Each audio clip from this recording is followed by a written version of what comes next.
Hello, it's me, your best friend, Mikey Boy. Whoa, ladies and gentlemen, welcome back to the Mike Alex Show, episode 68. Yeah, oh damn, bro. Next week is episode 69. Yeah, the cream of the crop. Macho Man, Mikey Savage. Yeah. Maybe we'll have to do a special sexual episode in honor of the greatest episode 69, and in episode 420 I'll get stoned as a motherfucker. No, I won't.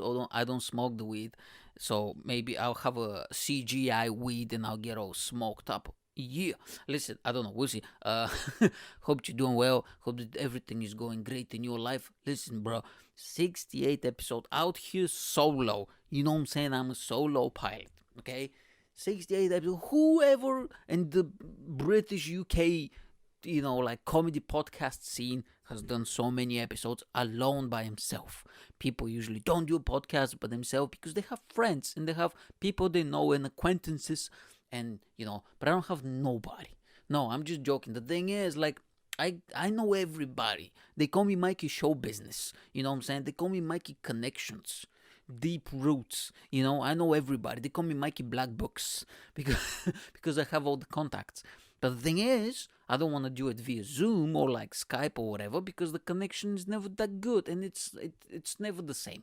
You know what I'm saying? I've tried it and I think I've been a guest on 2 podcasts. It was great. I really enjoyed it, but the thing is, we talk over each other, and sometimes there's like a delay and a connection, and you need to wait and stuff, And if somebody really pisses you off, you cannot be like, "Hey, shut the fuck up, guy," and just give him a slap, and he gives you a slap, and you get into a fight in front of the camera, and then all of a sudden a TMZ reporter appears out of nowhere, out of thin air, and he screams, and another guy as well, and he starts filming, and somebody screams "world star," and there's a woman in the background who screams, "No, don't fight!" Ah! She's all crying and stuff. It's amazing, bro. Content. That's all it is. Like Gary Vaynerchuk says, content. You know what I'm saying? That's what you need. You need to pump out the content. But anyway, like, I want to have guests. I know everybody. I get you, everybody. Who you want? Who you want, guy? I know everybody. You want Robert De Niro? Tell me, do you want me to have Robert De Niro on my podcast? Bro, I'll just make a few phone calls. I'll be like, "Hey, yo, Bobby. Hey, yo, Bobby, can you come on my podcast, guy?"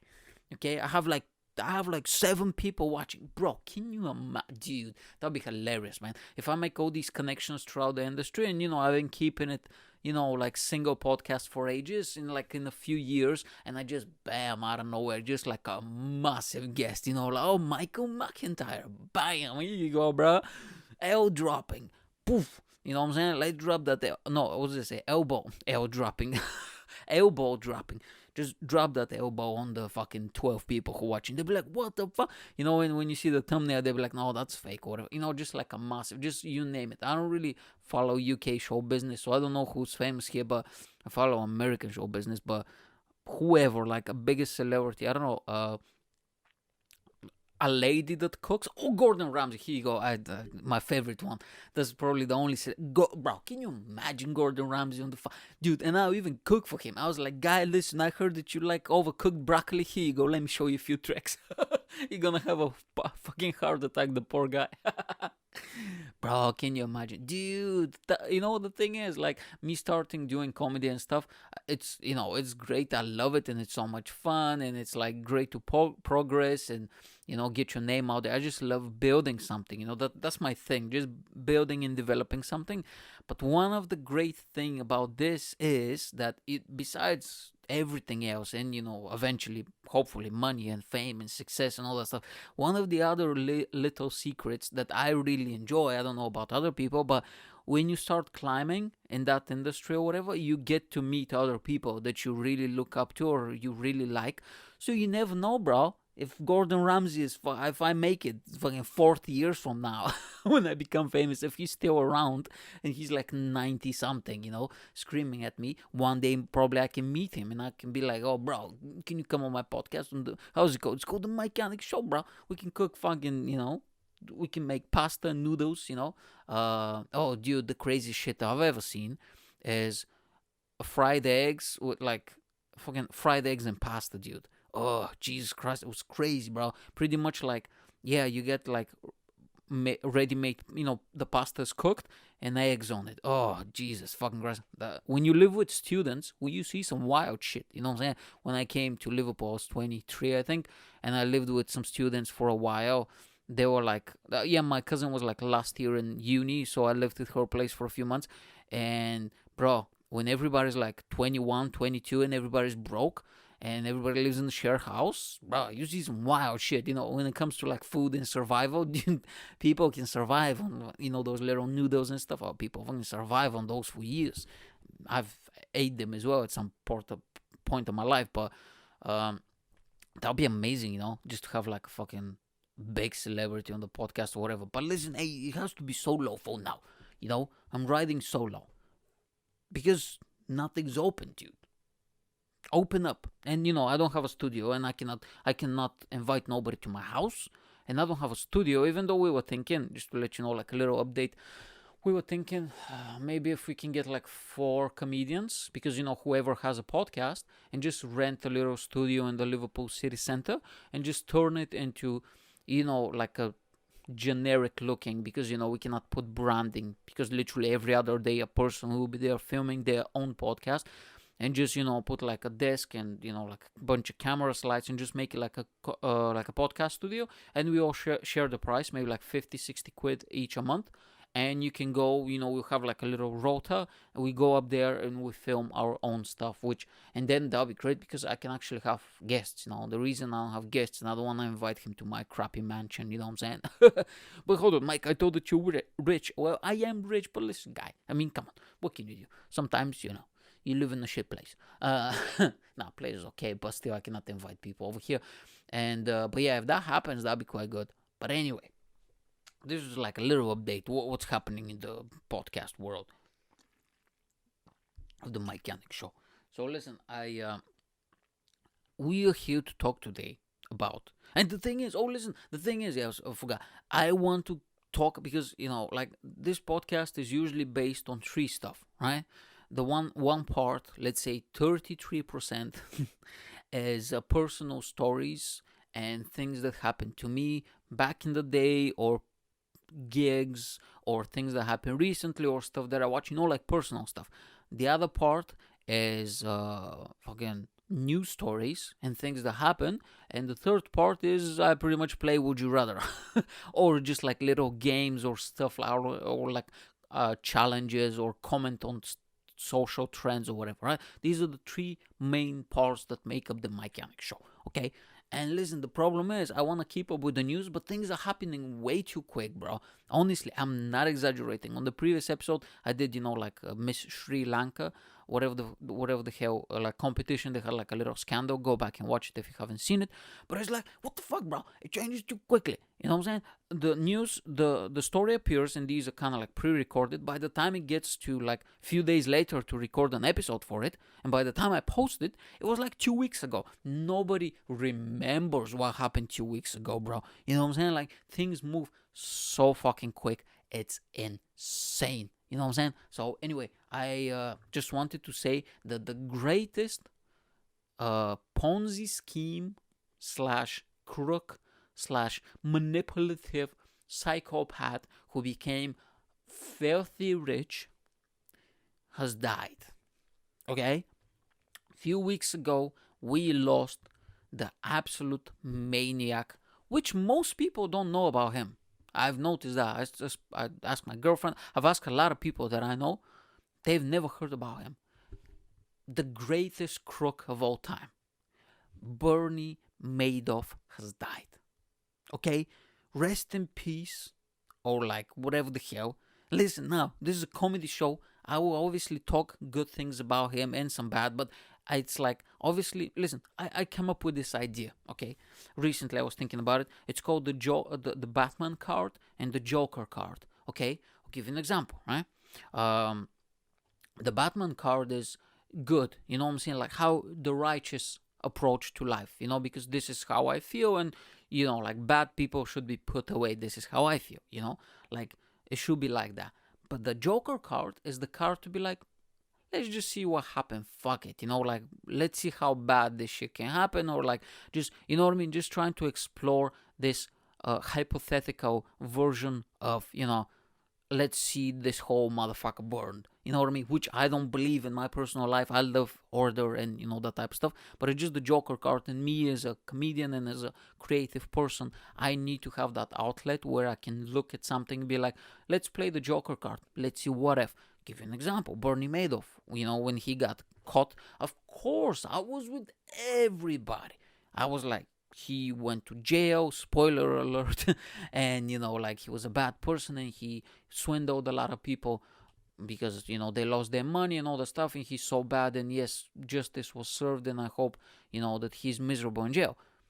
But, like, he was fucking crazy. The Joker card now is like, he was a fucking badass, bro. Like, what he did was absolutely insane. And the people who invested the money, well, you should have done your research, you greedy bastards. You know what I'm saying? So this is like my new thing. I started to, like, I've always had that, but I was like, I've never put it into words and into an idea. You know what I'm saying? So I was like, let's Batman card, Joker card, okay? So this is how I'm forming it. So, yeah, actually, this outfit and this purple stuff fits me as the Joker.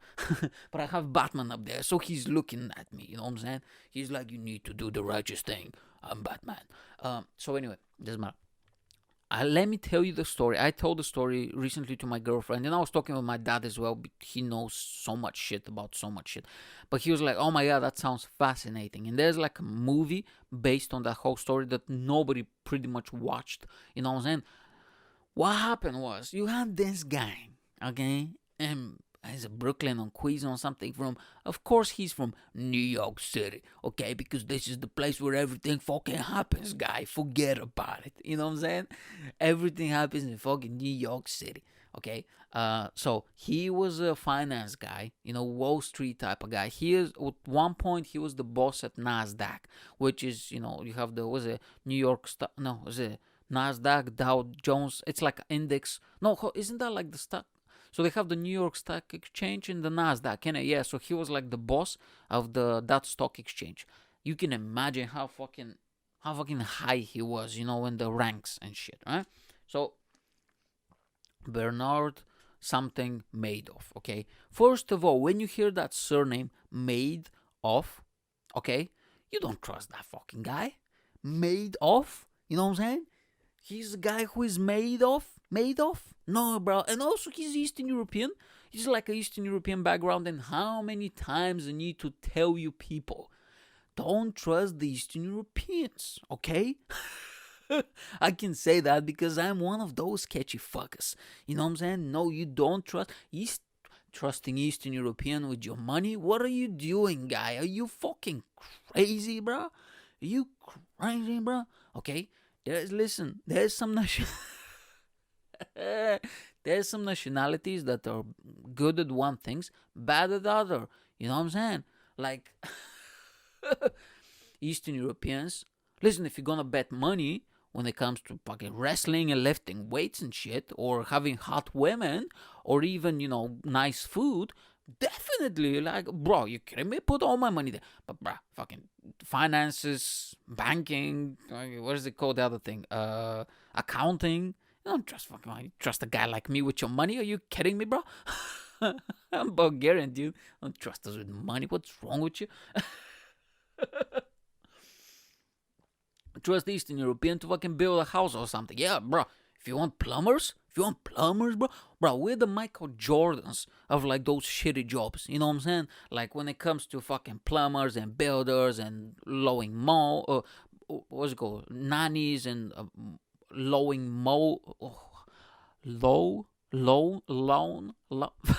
cutting grass. Okay, here you go. Fix it, sort it, perfect. Okay. Cutting grass, you know what I'm saying? Those are the job, or like kitchen porters, or like whatever the hell, maids and cleaners and shit, and fucking cleaning rooms and hotels and all those shitty jobs, And I've done all of them, by the way, washing cars, and I've done all of it. Those are the jobs that we dominate, bro. we're the Michael Jordan. Like I said, we're the Michael Jordan of this shit. We just slam dunking, bro, on everybody else, okay? Well, you wanna be a plaster builder, bro? Buy him. No, dude.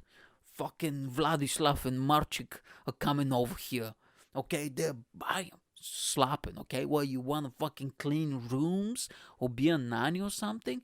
Why fucking Agnieszka and Maria coming over here? Just buy them. You know what I'm saying? You're not doing shit, bro, because we're dominating these shitty professions. You know, we're the minimum wage kings. You know what I'm saying? That's it. Eastern Europeans, bro. Okay, we're hardworking, but you don't trust us with money. What the fuck's wrong with you, guy? Okay.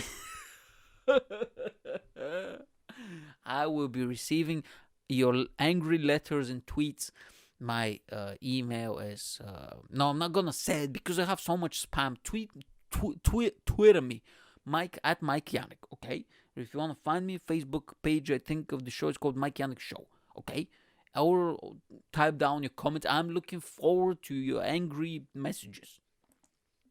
But Mike, how could you tell such bad things about your people, the Eastern Europeans? We're such great people. We're strong and very smart.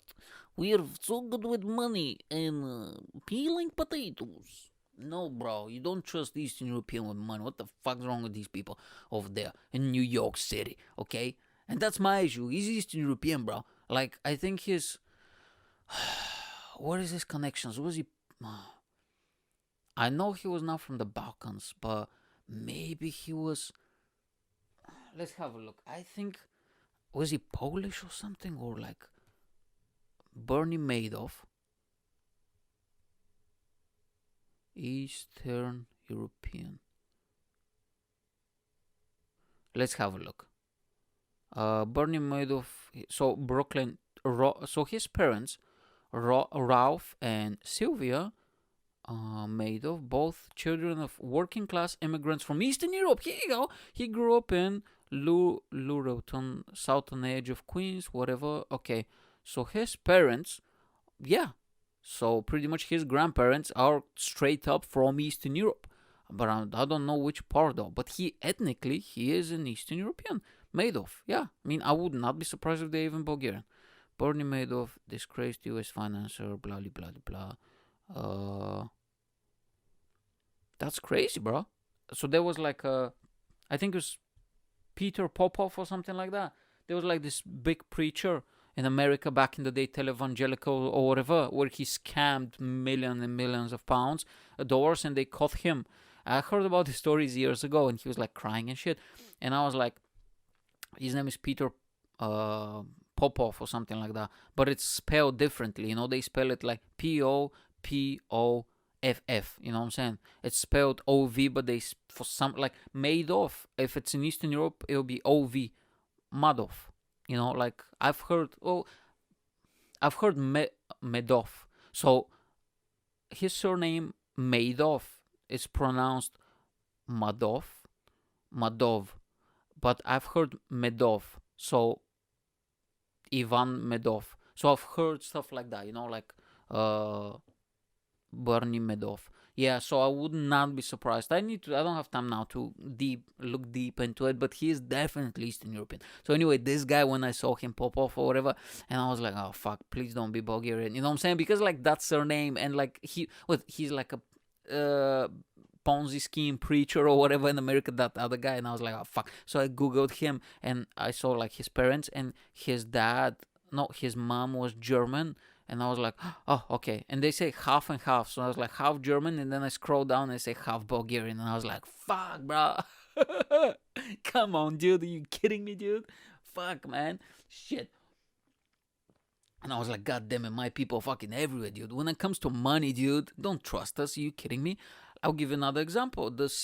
I talked about this recently. The CEO of Robinhood, there's like a stock market app, and you know there was like a big scandal a few months ago with like GameStop stock and that type of stuff. If you've been online and you're listening to the news from time to time, you know what I'm talking about. If not, go back and watch it. It was a few episodes back, and it turns out that the owner he's not a Bulgarian born in America. He's Bulgarian, bro. Like he was born there, and they moved to the whole family when he was like 10 or 15 or something to America, and his both parents are like Bulgarian bankers and shit. And there was like, and now he's getting sued. He had like in front of the Senate hearings and wild shit. And I was like, bro, what do you expect? And then I found out the biggest app in the UK, Trading 212, founded by Bulgarians, bro. By two Bulgarian dudes. And I was like, how the fuck is that possible? I had no idea. Honestly, that is the biggest app in the UK, and it has 1.5 million users. Like, wild shit. And they got into trouble again, and there were like some dodgy businesses and sketchy stuff, and they closed, for new accounts and stuff. And I was like, I was thinking to invest a few quid with them, but I was like, I'm not joking, when I saw that they're Bulgarian and the company is regulated, it's registered in Bulgaria and it's regulated by the Bulgarian financial institutions, if there is any, like, what the fuck, and apparently by some British as well. But I was like, I don't trust nothing that is regulated by Bulgarian institutions. Bro, I lived there for 21 years. I know what the hell is happening. My whole family is back there, you know what I'm saying? I know what the fuck's happening. There's no fucking way, So anyway, Bernie Madoff, the greatest Ponzi scheme. Okay, so he's born in New York City, America, and so what he did, he had a hedge fund. He was a hedge fund manager. So pretty much the whole idea is he opens the company, you give him money, and he takes your money and he starts investing it on your behalf. So you don't be bothering with it. So he buys shares, he sells shares, and that's about it. And he tries to produce as much profit as he can for you, and obviously he gets a commission, like a few percentage or whatever of your money, which is completely normal and fair, right? And he is regulated by the financial institutions. So if his company, he wakes up one day and he says, I'm bankrupt or I go bust or whatever, a certain amount, which not that big in the UK, is up to 85k, and we're talking about millions and billions of dollars in his case. Is not that much, and you get covered, but, So what happened was, this fucking crazy guy, he's been doing this, by the way, for about 35, so he was in finances, I think they said he started in the late 60s, when he first started, right? And he's been doing he's been in finances for about 40 years, and he's been doing the big Ponzi scheme the last 12 years, before he got caught. But I think that has this firm for about 30 years in total, right? But, they just caught him in the last 12 years. But he's been doing this before as well. So anyway, so what he did, people gave him the money. And this fucking guy, how crazy you have to be. Instead of actually putting it in the stock market and hope for better returns, he put it in a bank account, in his personal bank account, okay? And then he gets more people on board and he puts their money in the bank account as well. And more people and more people. And you know what the craziest part is? Because Ponzi schemes, what they do is they open the venture, the business, or whatever the scheme, they start getting the money. And after literally, they try to get as much money as possible. In about 3 to 6 months or to a year, they usually run away with the money. They close down or something happens. But the craziest thing about him is that he actually returned he actually made the profit that he was promising even more. Like, what the fuck, bro? So if you invest with him, and he was offering like 10 to 15% return, doesn't matter even if it's a recession, which is fucking impossible. And this guy was actually returning the money. I was like, what the fuck, dude? So if you're investing with him, you're not gonna ask any questions when you see every fucking month your money coming in, like 15% return, and you're just not doing absolutely anything. That's amazing. And it's a recession. Even during 2008, when like the big recession happened, he was still returning money. I mean, he got caught, I think, in 2011 or something like that. So, but still, for those few years, even then, he was giving back returns, right? So that is the craziest thing. So what happened with him? They said that he tried it for a bit. He, just put it in the bank account. He tried this little scheme. And it worked, and it was so quick and so easy. Because doing that, being a hedge fund manager, that's a fucking crazy job. I don't wish that on anybody. It's very high paid for a reason. That job is insane, okay? And if you're dealing with million and billion of cash and people's cash, you can actually go to jail and stuff if you if you steal them or if you go bankrupt. It's very serious business and it's very, very stressful. A lot of people think that they just sit on a desk and fucking with a big cigar and they have their feet on the desk and they're just blowing bubbles in there or whatever. No, dude, it's fucking crazy over there. So he tried that, it worked, but then because if you don't pay, he needs to pay every month or every 3 months or whatever, right? If he doesn't pay out, people start calling, right? So he was like, oh shit, I need to pay them out. So what he did is he got another customer who was giving more money, so he got him, so he used his money to pay off the other people who were below, right? And he was like, oh, okay. And then he can keep a big cut for himself without doing that much work. He was like, oh, this is good. So this literally mushroomed, this is how they explained in the documentary, so fucking quickly in the span of a few months. And it became to a point where he was all in. He cannot back out because now he had 1,000 customers or whatever at this point. He's too deep in, and he's a few millions in. It's like he can't do it. You know what I'm saying? He cannot go out, and it's too late because the money is actually, he spent a lot of it, and a lot of the money is returned. So there's no actual money that people pay to invest in the stock market. So he just started recruiting new people, and this thing grow.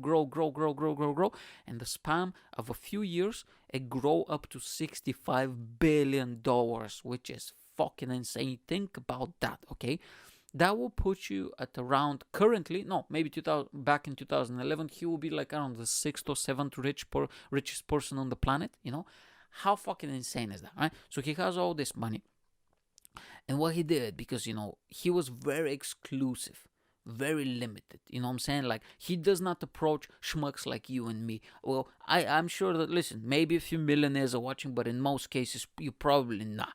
Okay? You know what I'm saying? But we're a little bit of schmucks, but we're sexy schmucks. You know what I'm saying? So it's all good in the hood. So anyway, so what he did, he was like, if you approach him to invest with him, he will not accept that. He was like, no, listen, guy, you need to have a lot of money. So he literally was targeting people who have 100 million, 2, 3, 400 million to spend, invest with him, because he needs to feed all the other people, and he's returning 10%. So if he gets 400 million at one go, he can distribute a massive amount to the other 1,000 or few thousand people that, okay, this month I need to pay 50K, 100K or whatever to this person, whatever, right? So he can do it. So he was very exclusive. He was super personal. He was going to everybody's fucking weddings and funerals and birthday parties. And when he speaks to somebody on the phone, oh, Jonathan, how you doing? How are your kids doing? How is the wife doing? Oh,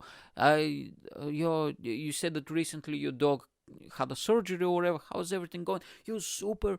That's a psychopath, by the way. You know what I'm saying? First of all, nobody's that fucking nice to strangers. You know what I'm saying? Listen to me. Even to clients, when I go to a business, they just pretend that they like that I'm there. You know what I'm saying? And they do it because the staff will lose their job, and I may cause a havoc or go on Instagram and complain about the company, all that stuff. They just pretend. You know what I'm saying? If there was no repercussions, they would not be that good to me. And for him, he was stealing the money. Obviously, he need the big kahunas to sponsor his crazy activities, but he didn't have to be that nice because, his word got around that he was actually delivering the goods, so people were chomping at the bit to be with him. But this fucking psycho, he was like, no, I will camouflage myself in a way that nobody will even suspect that I'm the biggest Ponzi schemer out here. You know what I'm saying?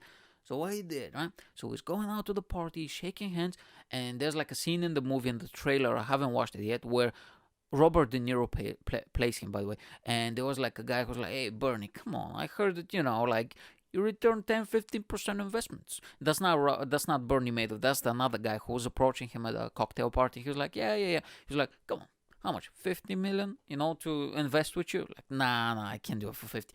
100 million. He's like, nah, I can't do it for 100. 200 million. He's like, nah, I just can't. I cannot do it for 100 million. He wants to invest with him. He's like, what's it gonna take? Bernie, come on. He's like 500 million. That's $500 million. Think about that, right? And he's like, I can't do it for 400. And he was like, Yeah, okay. And he shakes his hand, right? And he knows the whole fucking time that he's working him, that he's gonna keep the money. He's not investing anything. Like, how fucking crazy you have to be, right? And the whole fucking time, this guy had a smirk on his face, which is the craziest shit ever, okay? So, and he had in his office. Oh, I'll tell you about the office, Joe. Office was the craziest thing ever. So in 1999, okay, it was NBC News or whatever, they did like a special about him, like a 20-minute special, and they sent a journalist there because, we heard that you give out these returns. This, can you imagine? This was like, so he got caught in 2011. Yeah, so 11 years before that. So few years before that, I think he started the big Ponzi scheme. Before that, he was doing some stuff, but low key, right? So yeah, so they were like, we heard that you give all these returns. We want to have like a little walk around your office and talk to you, all that stuff, interview. Okay, I think he was like, okay, no problem. So they go to like this fucking, it's in Wall Street, and this like huge office in a skyscraper, They go massive things, and there's so many people. It's like a scene from The Wolf of Wall Street, There's so many people. Everybody's on the phone, buy, sell, buy, sell. There's all these people. Everybody's typing away, right? And he's interviewing him, and all of that madness is in the background. And he was talking about, in 1999, by the way, he was talking about how we can use the internet so we can open a retail brokerage. So meaning like the apps you have now for the investment apps, where me and you can sign up and just invest 5 or 10 quid in a company. He was talking about this in 1999, how he wants to set up the first private brokerage. Now, in all honesty, if he did it, he'll probably cash the money. So good thing he didn't open it, because even more people will lose the money, because if everything is done online, and if you can invest even $50, a lot of people will do it, and he's gonna make you probably make 200 billion. You know what I'm saying? I wouldn't be surprised. So anyway, thank God he didn't do it. But he was very innovative, you know what I'm saying? Like thinking that way in 1999, that's crazy. Well, the internet was nothing special, I remember, So anyway, they go to this guy, right? He was on the phone. He's like typing away, He's on the phone. Yeah. Sell 50 shares of Pepsi. Yeah. Okay. He's like, hey, how you doing? And the interviewer is there with the camera. Bernie's next to him, right? He's like, hold on. And the phone, yeah. Okay, yeah, it's 27. Buy 50 shares of Apple and Microsoft. Okay, yeah. Okay, send it through. Buy, sell, order. Okay, yeah. And close the phone. And he's typing away. I'm very, very busy, very busy. What are you doing? Well, we're checking the Japanese stock market right now, and we're trying to buy, Honda or whatever, like all these companies. And he was like, oh, wow. And Bernie's like, well, it's always like that in the office. It's very busy. Everybody's very productive. We sell, we buy, we share, whatever the hell, right? And then in the documentary, they say that all of those people, they were actual, like his people, they were all in it, but none of them were actually selling or buying anything on the phones. And when they were typing and they were talking on the phone, they said that there were like a few people behind, like in a little room, like a storage space room, and 3 people on the phones were literally just calling them, from the front office, because there were people all the time, and they were like actual investors. That's why they did it, not just only for the cameras. They were actual investors who were going to the offices, and he was having meetings on a daily basis. They said with the investors, he was like, oh yeah, we're making this, and he was showing them what we're buying, we're selling. They're not doing anything. There were people from the back calling them. How fucking, that is insane. And also genius. Like, I'll be honest with you, here, Joker card, that's fucking badass. I'll be honest with you. Yeah, he's an evil motherfucker, but that's fucking gangster, bro. Like, the balls on this fucking guy, it's crazy. Anyway, so yeah, they were just doing that, and they were typing nothing. There was stuff that they were writing stuff, and somebody was reporting back to them, but that was the guys in the back. They were writing back to them, buy this, buy that. Anyway, so that's fucking crazy. So they finished with that. All right, he goes out there and he starts recruiting people. But his thing was, he was recruiting only very, very rich people. And I did a little calculation. So the assets that he managed in his quote-unquote company was $65 billion. Okay. Oh, his middle name is Bernard. Now I remember, which sounds, Bernie, Bernard Madoff. I think it was Bernard. Yeah, sounds very, 65 billion people. He had 37,000 clients. And I did the math. That's roughly 1.7 million per person, right? So that means that the average cost the average client was a millionaire. You know?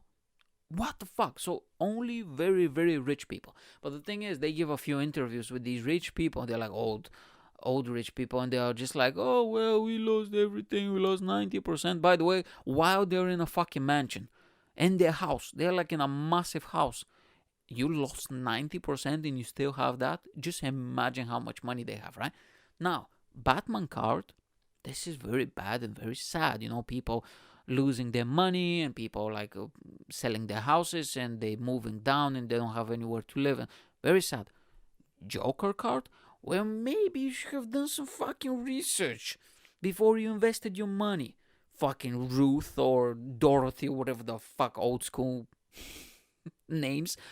I mean, come on. They literally said, and they asked how much research did you do before you invest with him? And he was like, well, I heard from my cousin that she met him at a party and one of her friends who is invested in him said that he's very trustworthy.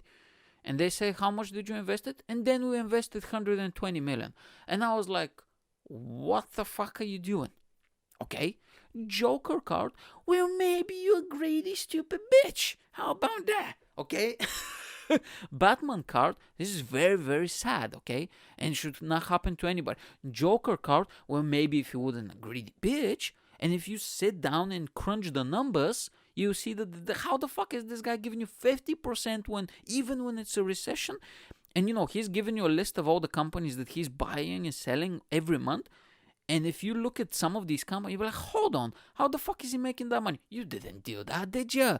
You just gave him 120 million, and he was giving you, how much, like 12, 13 million or whatever, 15, 20, 30 million each year, which comes to about 1 million and something a year, and you'll be like, are you kidding me? That's like the best investment ever. I don't have to do fuck all.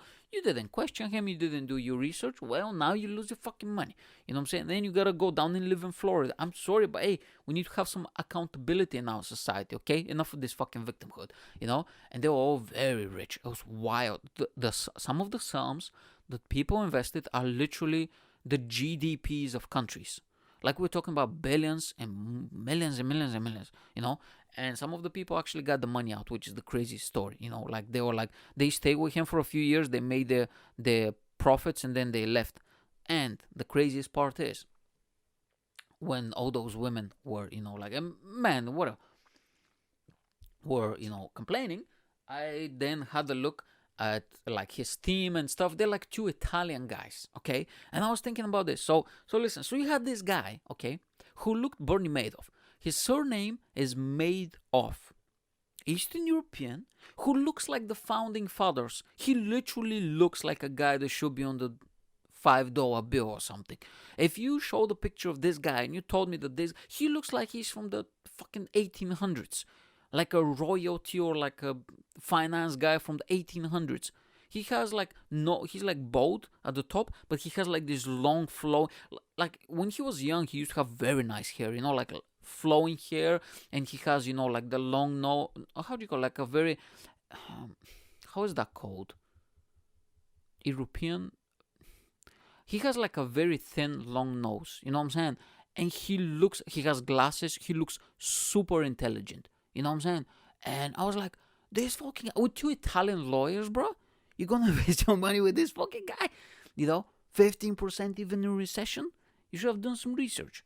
And the guy who brought him down, okay, there's this like Greek financier or something. He was saying that he was like a math genius, right?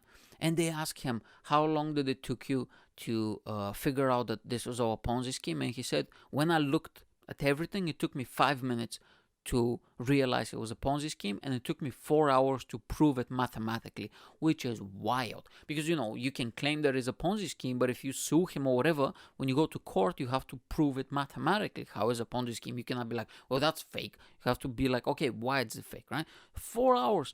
This multi-billion company industry Ponzi scheme was solved in 4 hours, okay? And he said it just doesn't make sense. It's a pyramid scheme. He takes money from like, they're called feeders, like the big investors, and he gives it, to the small ones and just keeps going and going and going, right? Like, what the fuck, bro? Crazy shit. Okay, so anyway, he brought him down, and he said it took him 8 years when he discovered it, broke him down. He was like complaining to the financial institutions and stuff, and nobody paid attention to him. I don't know why, but just nobody did. Took him 8 fucking years, and that's about it. Like he got, oh sorry, let me just see how much I've done. Okay, oh damn, there's a long episode again. So yeah, he got convicted, and he got convicted of 150 years in jail.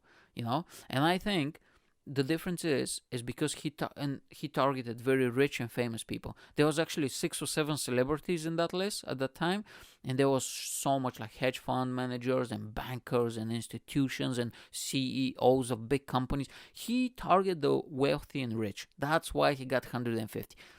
Jordan Belfort, which the movie The Wolf of Wall Street is based, he targeted penny stocks, which he literally targeted everyday mom and pop shops and people and whatever, like people who are spending like few $100, Joe Schmoes or whatever, you know what I'm saying? And he made a lot of money, but he targeted such a big amount of people, and that's how he made his money. And the government cut a deal with him. He served, I think, 3 years in jail, 4 years in jail, and then he has to repay all the money and stuff. But he's free. He's doing a podcast, a movie. He has like, books. He has like speaking tours or whatever.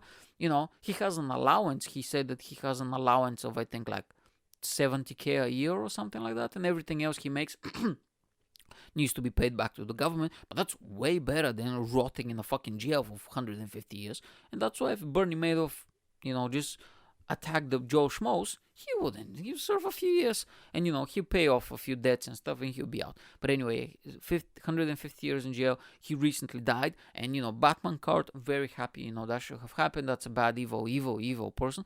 Joker card, well, it's a crazy, interesting story, though. You know what I'm saying? And listen, to be honest with you, most of the people, the majority of people, don't have sympathy for, like, come on, bro. If you have 300 million to invest, I'm sorry, but where do we draw the line with sympathy? I mean, come on. I mean, listen, bro. Jeff Bezos, when he get fucking divorced is horrible. It's bad, and he has kids and stuff. He loved his wife for 20 something years, but at the end of the day, he'll be fucking fine. Trust me on that. You know what I'm saying? So, hey, listen, if you make about fucking 200, 300 million a year, I don't have much sympathy for you. I know that's a controversial statement, but it is what it is. Okay?